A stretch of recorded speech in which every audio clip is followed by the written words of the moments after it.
Bir neçə saatdır ictimai nəqliyyatda bank kartları ilə ödəniş sistemində problem yaranıb. Bu səbəbdən metro və avtobuslarda izdiham müşahidə olunur. Bəzi stansiyalarda alternativ ödəniş üsullarının məhdud olması vəziyyəti daha da çətinləşdirilib.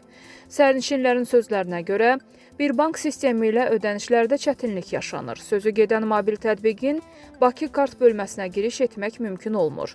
Mövcud problemlə bağlı Bakı Metropoliteni Qapalı Səhmdar Cəmiyyəti məlumat yayıb. Hazırda bir bank mobil tətbiqinin QR bilet ödəniş sistemində texniki çətinlik müşahidə olunur.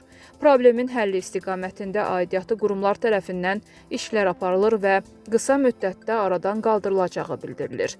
Sərnişinlərə yaranmış narahatlıqla bağlı müvəqqəti olaraq EMON rəqəmsal ödəniş sistemindən Bakı kartın fiziki kartlarından və ya mobil tətbiqindən istifadə etmələri tövsiyə olunur.